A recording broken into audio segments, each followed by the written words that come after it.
السلام علیکم. آپ سب کیسے ہیں؟ عموماً میں اس طرح کی ویڈیوز ٹک ٹاک پہ اپلوڈ نہیں کرتا، لیکن آج ویڈیو بنانے کی ایک اسپیسیفک ریزن ہے، اور وہ آپ سے یا مجھ سے ریلیٹڈ نہیں ہے، وہ ہمارے دین سے، ہمارے مذہب سے، اسلام سے، اور اسی کے ساتھ ساتھ نبی پاک صلی اللہ علیہ وسلم کی حرمت کے ساتھ، صحابہ کرام کی حرمت کے ساتھ، قرآن پاک کی اور نماز کی حرمت کے ساتھ، اور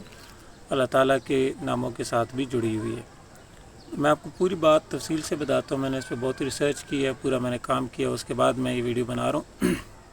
تاکہ لوگوں کو پتہ بھی چل سکے کہ کس کس طرح کے لوگوں سے بچنا ہے، اور ساتھ میں یہ بھی پتہ چل سکے کہ کس پرٹیکولر گیم کی آڑ میں کون سی نئی گیم ڈالنے کی کوشش کی جا رہی ہے. تو ناظرین، آج سے کچھ ٹائم پہلے پاکستان میں ایک ویب سائٹ ہے، ایک ادارہ ہے جس کو فیکٹ فوکس، آپ سارے جانتے ہوں گے. احمد نورانی بڑے فیمس جرنلسٹ ہیں، وہ کلیم کرتے ہیں کہ یہ ان کا ہے، اور فروغ ڈوگر نامی ایک اور جرنلسٹ ہیں، وہ کہتے ہیں کہ یہ ادارہ میرا ہے. بٹ بہرحال فیکٹ فوکس پہ ایک رپورٹ پبلش کی جاتی ہے، اور ساتھ ہی ساتھ پنجاب کرائم برانچ سے بھی، جو اسپیشل برانچ ہے، وہاں سے بھی ایک رپورٹ پبلش کی جاتی ہے. ان دونوں رپورٹس میں یہ کہا جاتا ہے کہ پاکستان میں تقریباً 400 ممبرز کا ایک گینگ ہے، ایک گروپ ہے، جس میں مختلف ایجز کے بوائز اینڈ گرلز، مختلف ایجز کے میل اور فیمیل ممبرز کام کر رہے ہیں. اور وہ کیا کرتے ہیں کہ مڈل کلاس فیملیز کے نوجوانوں کو اپنے ساتھ ورغلا کیا کسی بھی طرح کر کے، آپ کو پتہ ہی ہے، وہ واٹس ایپ گروپس میں ایڈ کرتے ہیں. پھر ان گروپس میں یا ان کے پرسنل کانٹیکٹ نمبر پر وہ بیہودہ قسم کا مواد شیئر کرتے ہیں. اور اس مواد کو جب آپ، ظاہر سی بات ہے، اب آپ کے نمبر پہ کوئی چیز بھیجے گا تو آپ اس کو کہیں گے بھائی یہ کیا چیز بھیج رہے ہو مجھے، یا آپ کسی گروپ میں ہیں وہاں پر کوئی ایسی چیز بھیجے جو مذہبی طور پہ گستاخی کی زمرے میں آتی ہے، تو آپ کہیں گے نا، ایڈمن کو رپورٹ کریں گے.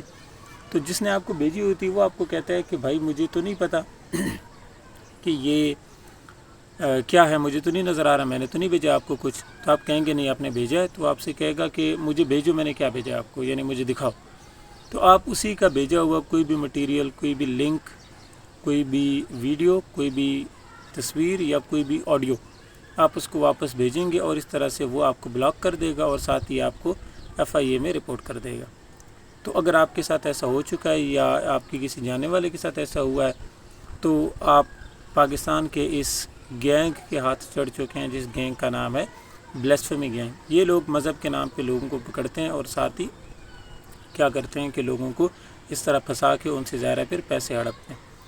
اس کے بعد کہانی یہاں پر ختم نہیں ہوتی. یہاں تک تو ایسے نظر آتا ہے کہ شاید کچھ لوگ ہیں جو مذہب کو استعمال کر کے عوام کو لوٹ رہے ہیں.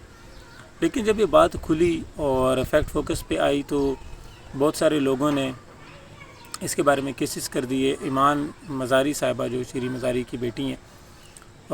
اس طرح کے معاملوں پہ، ہیومن رائٹس کے معاملات پہ وہ کرتی بھی ہیں کیسز. وہ آگے بیچ میں سونیا خٹک نام کی ایک خاتون ہے، پاکستان سے باہر رہتی ہیں، وہ آگے بیچ میں، ایک دو اور اس طرح کی خواتین ہیں جو پاکستان سے باہر ہیں، وہ بیچ میں آ گئیں. اور آپ کو اگر یاد ہو، آج سے کچھ ٹائم پہلے بھینسا گروپ کے نام کا ایک گروپ ہوا کرتا تھا جو مذہبی طور پہ گستاخیاں کرتا تھا، وہ بیچ میں پڑ گیا، اور انہوں نے اسلام آباد ہائی کورٹ میں ایک پٹیشن فائل کر دی.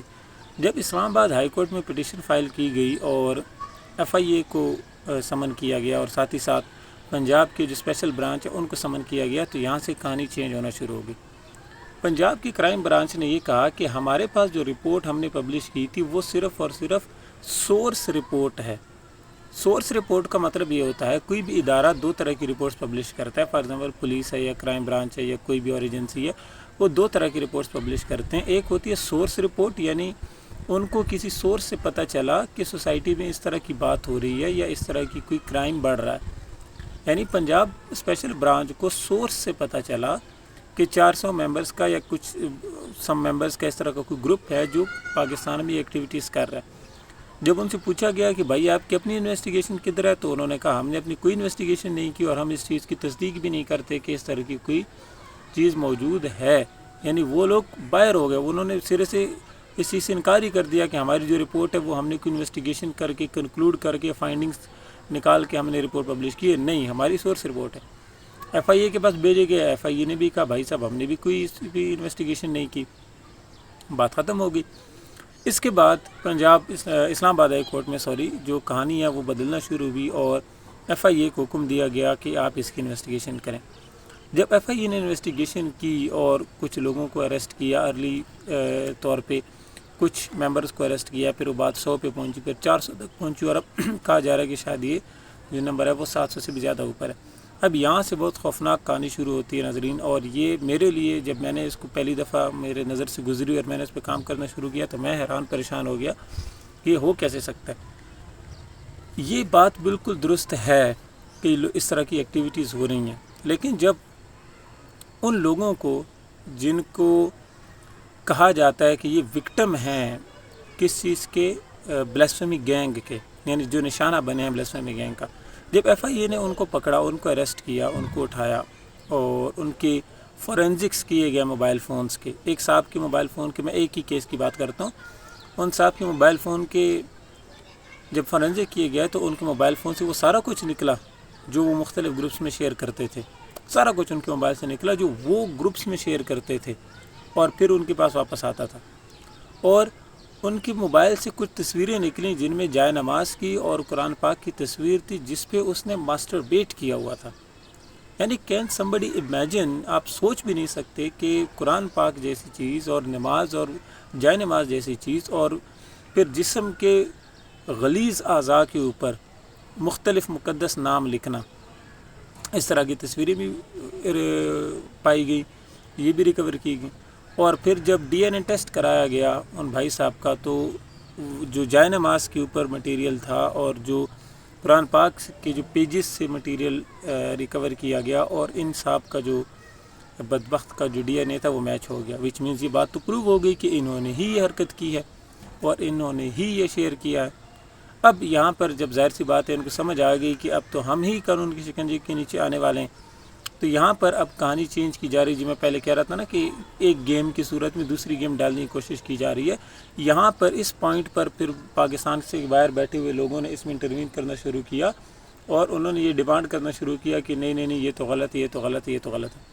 اور اب یہ میں آپ سب کو خبردار بھی کر رہا ہوں اور یہ آپ کو خبر بھی دے رہا ہوں، اور میری درخواست ہے آپ سب سے کہ آپ اس کو شیئر کریں زیادہ سے زیادہ تاکہ لوگوں کو پتہ چلے۔ ان تمام ممبرز نے، جتنے بھی لوگوں کو گرفتار کیا گیا، ان لوگوں نے کیس میں مدعی بننے سے انکار کر دیا ہے اور ان کے فیملی ممبرز کو مدعی بنایا جائے گا، ایک پوائنٹ۔ اور دوسرا پوائنٹ، ان کے لائرز، ان کے جو وکلاء ہیں، انہوں نے اسلام آباد ہائی کورٹ میں یہ ریکویسٹ کرنا شروع کر دیا ہے یا یہ ریکویسٹ کر دیا ہے کہ اس پہ کمیشن بنایا جائے۔ اب اس سے ہوگا کیا، میں آپ کو بتاتا ہوں۔ سب سے پہلے تو یہ ہوتا ہے کہ اگر آپ کسی کیس میں مدعی نہیں ہیں، یعنی اگر کیس میرے پہ چل رہا ہے لیکن اس کیس میں مدعی جو ہیں، وہ جو مدعی سے میری مراد ہے کہ اس کیس میں جو پارٹیسپینٹ ہیں، جو میری طرف سے ڈیفینڈنٹ ہیں، وہ اگر میری فیملی ہے تو میں پھر باہر جا سکتا ہوں، میں پاکستان سے باہر موو کر سکتا ہوں۔ اور دوسری چیز، اگر کمیشن بن گیا اسلام آباد ہائی کورٹ میں، اگر یہ بلاسفیمی کیس میں کمیشن بن گیا تو آپ سمجھ جائیں کہ یہ کمیشن چاہے سال چلے، چاہے 2 سال، چاہے 10 سال، یہ جتنے لوگوں پہ ابھی الزام ہے یا جتنے لوگوں کو ایف آئی اے نے پکڑا ہوا ہے، یہ سارے پاکستان سے باہر چلے جائیں گے، اور جیسے پہلے بہت سارے لوگ پاکستان سے باہر جا چکے ہیں، یہ بھی پاکستان سے باہر چلے جائیں گے اور ہم لوگ کچھ بھی نہیں کر سکیں گے۔ اور یہ ہو رہا ہے۔ اور پھر آپ لوگوں نے یقیناً دیکھا ہوگا، ایک بڑا فیمس جج صاحب کا کلپ وائرل ہو رہا ہے جس میں انہوں نے کہا ہے کہ ہمیں یہ بھی تو دیکھنا چاہیے کہ جس نے یہ کام کیا ہے یا جس کے فون سے یہ چیز شیئر ہوئی ہے یا کوئی بھی اور اس طرح کی چیز، اس کی نیت کیا تھی۔ یعنی اگین سچ اے لوز آرگومنٹ، سچ اے یوزلیس آرگومنٹ۔ کیا آپ نے کبھی 18، 20، 22 سال کے نوجوان کو جس نے قتل کیا ہو اس کا نیت دیکھنے کی کوشش کی ہے؟ اس کی کیا نیت تھی؟ کیا اب آپ نے یہ کیا کہ کوئی چوری کرے، ڈاکہ ڈالے، چھوڑیں اس کو، کیا آپ نے کبھی یہ کیا کہ کوئی توہین عدالت کرتے اور آپ اس کی نیت دیکھنا شروع کر دیں کہ نہیں جی ہم تو نیت دیکھیں گے؟ وہاں پہ تو آپ نیت نہیں دیکھتے، یہاں پر آپ نیت دیکھنا چاہ رہے ہیں کہ جی جس نے توہین مذہب کیا اور اس طرح کی گھٹیا حرکت، صرف یہ نہیں کہ زبان سے اس نے کوئی کلمات ادا کر دی ہوں، کوئی بات کر دی ہو، آپ کہہ سکتے ہیں سلپ آف ٹنگ تھا، لکھنا اپنے جسم کے اعضاء پہ کوئی چیز لکھنا، اس میں نیت کا کیا رول ہوتا ہے؟ قرآن پاک اور جائے نماز جیسی چیزوں پہ ماسٹر بیٹ کرنا، اس پہ کیا نیت کا رول ہوتا ہے؟ تو اس طرح کی چیز ہو رہی ہے، اور میری آپ سب سے درخواست ہے کہ آپ لوگ کو اب آنے والے دنوں میں، اور ایون کہ آج کل بھی بہت ساری ویڈیوز ملیں گی جو آپ کو نظر آئیں گی اینٹی بلاسفیمی گینگ کے خلاف، بے شک ہونی چاہیے، ان کے خلاف آپ بات کریں، اینٹی بلاسفیمی گینگ کو اگر ہے تو ان کو پکڑیں، ان کو سزا دیں، لیکن اس کا یہ مطلب نہیں ہے کہ آپ ان کو، جنہوں نے جرم کیا ہے، ان کے لیے کمیشن بنا کے ان کو ملک سے باہر بھیجنے کا بہانہ بنا دیں۔ تو آپ سب کے لیے میری دوبارہ درخواست ہے کہ اس کو شیئر کریں، اپنے اکاؤنٹ سے ویڈیوز بنائیں تاکہ لوگوں کو پتہ چلے، اور اسلام آباد ہائی کورٹ میں یہ جو کمیشن بننے کا معاملہ ہے اس کو روکا جا سکے۔ تھینک یو ویری مچ، اللہ حافظ۔